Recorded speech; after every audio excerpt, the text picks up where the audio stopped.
7 कल्पों का क्षय हो जाने के बाद भी मृत न होना, अर्थात नष्ट होना तो दूर, जो क्षीण भी नहीं होती, ऐसी श्रेष्ठ नदी ही कहलाती है नर्मदा। स्कंद पुराण के रेवा खंड के अनुसार सतयुग में जब भगवान शिव मैकल पर्वत पर बैठकर तपस्या कर रहे थे, तभी उनके शरीर से एक पसीने की बूंद धरती पर जा गिरी और तभी पूरी घाटी जलमग्न हो गई। उसके उपरांत उस जलमग्न घाटी से एक देवी प्रकट हुई और वो भगवान शिव से बोली, आप मेरे पिता हैं, मेरे लिए क्या आज्ञा है। तब भगवान शिव बोले कि आप जीवों के कल्याण के लिए नदी के रूप में भारतवर्ष में प्रवाहित हों। भगवान शिव की आज्ञा से सुखदायिनी देवी मां नर्मदा भगवान शिव एवं अन्य देवताओं का वरदान प्राप्त करके पवित्र नदी के रूप में धरती पर आकर प्रवाहित होने लगी। मां नर्मदा का उद्गम स्थल भारत के मध्य में स्थित मध्य प्रदेश के अनूपपुर जिले का अमरकंटक है, जहां से निकलकर विंध्य एवं सतपुड़ा पर्वत श्रृंखलाओं की घाटी से होते हुए पूर्व से पश्चिम की ओर लगभग 1312 किलोमीटर की यात्रा मां नर्मदा पूर्ण करती है और अंत में गुजरात के भरूच खंभात के खाड़ी में जाकर समाहित हो जाती हैं। विंध्य और सतपुड़ा के संधि स्थल से निकलने वाली मां नर्मदा विंध्य की भांति ही उत्तर और दक्षिण के मध्य विभाजक रेखा खींचती है। भूवैज्ञानिकों का मानना है कि जीवन का सर्वप्रथम विकास नर्मदा नदी के तट पर हुआ है। सतयुग के सक्रिय भूभागों के संघर्ष से बनी इस घाटी में आदिकालीन समुद्रीय जीवाश्मों के अवशेषों के साथ साथ डायनासोर के भी प्रमाण मिलते हैं। इसी कारण मां नर्मदा नदी को भारत की सबसे प्राचीन नदी होने की मान्यता प्राप्त है। घाटी की गुफाओं में आदि पाषाण कालीन मानवों की उपस्थिति के प्रमाण के साथ साथ नदी के किनारे बसे अनेक पौराणिक जनपदों की सतत उपस्थिति इस नदी की भारत के विकास में सहयोग की अविरल गाथा का वर्णन करती है। मेरे समस्त सृजन का आधार तो नर्मदा है। मेरी किताब भी उसके कारण संभव हो सकी, मेरे चित्र भी उसके कारण संभव हो सकी, तो मैं तो नर्मदा व्रती चित्रकार लेखक हूँ। नमी के कारण यहाँ गुलबकावली का पुष्प ज्यादा होता है, जो नेत्र रोगों के सभी रोगों को दूर करता है। तो पहले तैरना सीखे, फिर सिक्का ढूंढने लगते थे वहीं पे, फिर जंप लगाती थी 10-10, 20-20 रुपए में। फिर वहाँ से थोड़ा थोड़ा करके ऊंचाई बढ़ाई हम लोगों ने। एक जंप मारी तो 50 रुपए मिलता है। उसमें कोई बनावटी बात थोड़ी, नर्मदा जी तो दे रही है। जब हम 3 साल की जगह जा नहीं रहे और ये दाल रोटी जो दे रही है नर्मदा जी तो दे रही, तुम्हारी जब के रूप में आके दे रही है। 50 रुपया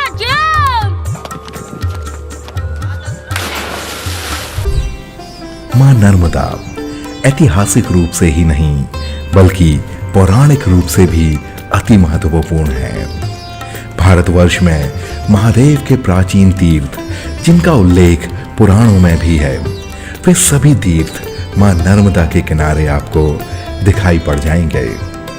अन्य नदियों की अपेक्षा मां नर्मदा की विशेषता यह भी है कि अन्य नदियां किसी विशेष तीर्थ या स्थान में जाकर पुण्य होती हैं, लेकिन मां नर्मदा हर जगह पुण्य है। पुराण में एक श्लोक भी आता है, गंगा कनखले पुण्या कुरुक्षेत्रे सरस्वती ग्रामे वा यदि वारण्ये पुण्या सर्वत्र नर्मदा। अर्थात गंगा कनखरे हरिद्वार में, सरस्वती कुरुक्षेत्र में, लेकिन मां नर्मदा ग्राम में, जंगल में सभी जगह पुण्यदायिनी है। अन्य नदियों में जाने से, स्नान करने से आपकी शुद्धि होती है, लेकिन मां नर्मदा के दर्शन मात्र से ही आपकी शुद्धि हो जाती है।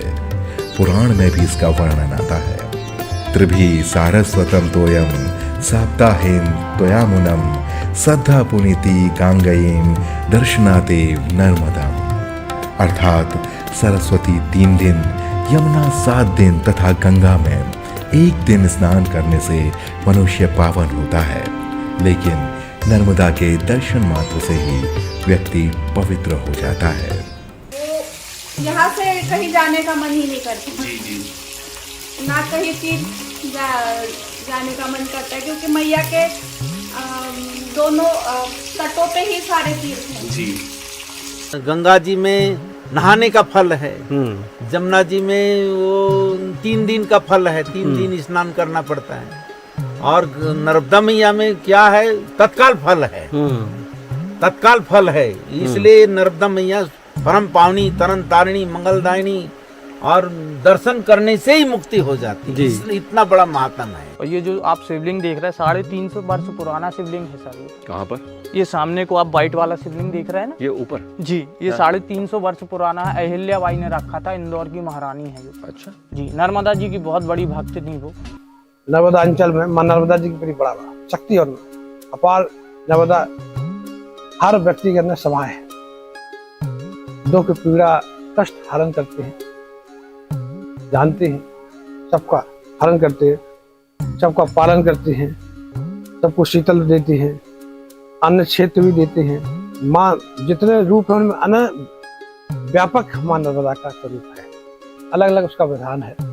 तो नर्मदा किनारे जहाँ है 100 किलोमीटर तक उनका पूरे देश में, हम जब जाते हैं तो 100 जी संत लोग वहाँ परिक्रमा करते हैं, कई लोग करते हैं। तो माँ नर्मदा को हर व्यक्ति नहीं समझता। नर्मदा परिक्रमा भारतीय सनातन धर्म की उन अनोखी यात्राओं में से एक है जिस पर चलकर श्रद्धालु भक्तिमय हो अपनी रोजमर्रा की दिनचर्या पीछे छोड़ आगे बढ़ते हैं और जीवन को एक वृहद एवं विराम रूप से साक्षात्कार कराने का प्रयास करते हैं। पारंपरिक प्रथा के अनुसार अपने परिवार और गुरुजनों की अनुमति के साथ परिक्रमा का संकल्प धारण करने के उपरांत यात्री नर्मदा तट पर किसी भी एक तीर्थ से अपनी यात्रा प्रारंभ करते हैं एवं नदी को बिना पार किए ही एक ही दिशा में चलते जाते हैं। नर्मदा की परिक्रमा लगाते आस्थावान नर्मदा पुत्रों की वाणी में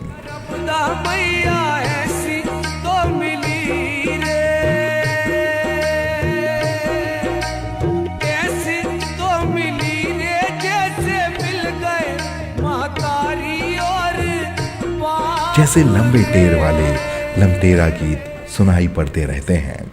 देखिए 3 बरस 3 महीने 13 दिन तक नंगे पांव भिक्षा मांगते हुए चलना, ये कोई साधारण तपस्या नहीं। बाद में मेरे घर वाले मेरे को परमिशन लेने के लिए तैयार नहीं थे, तो प्रताप महाराजा ने मेरे को घर वालों से परमिशन दिलवा दिया। अब उनका मन 2 दिन 3 दिन जैसा उनका इच्छा है, मना ही नहीं है कि आपको भी तो बोले कि आप रुकिए, जितना दिन आपको लगे बस वैसा है। फिर उनका जितना दिन मन लगा वो रहे, फिर कहे कि अब हम आगे बढ़ेंगे। एक परिक्रमावासी ने मुझसे कहा कि आपको अगर डॉक्टर बनना है तो मेडिकल कॉलेज है, इंजीनियर बनना है तो इंजीनियरिंग कॉलेज है, अगर आपको एक बेहतर इंसान बनना है, अच्छा मनुष्य बनना है, तो उसके लिए कौन सा कॉलेज है।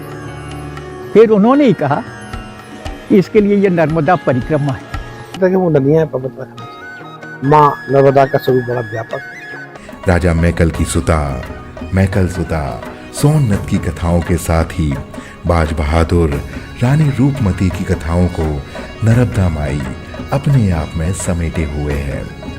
गोंडवाना की रानी दुर्गावती और माहिष्मती की रानी अहिल्याबाई होलकर की वीरता को रेवा ने अपने प्रवाह में संजोया है। नर्मदा तट का मनोरम रूप और जैव विविधता प्राचीन काल से ही मानव जीवन के लिए एक सार्थक शिक्षा, सेवा और प्रेरणा का स्रोत रहा है। इसीलिए इस जगह गुरु श्री आदि शंकराचार्य ने नर्मदाष्टक की रचना कर नर्मदा माई की स्तुति की है।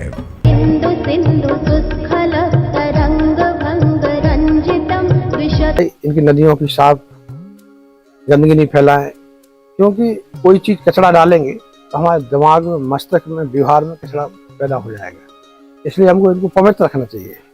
सप्तकालों में भी क्षय नहीं होने वाली नर्मदा माई अपने आंचल में असीमित स्नेह भरे हुए अपने सपूतों को जीवन जीने की दिशा दिखा रही हैं, साधना का पथ बता रही हैं और कर्म के सौंदर्य को प्रतिष्ठापित कर रही हैं।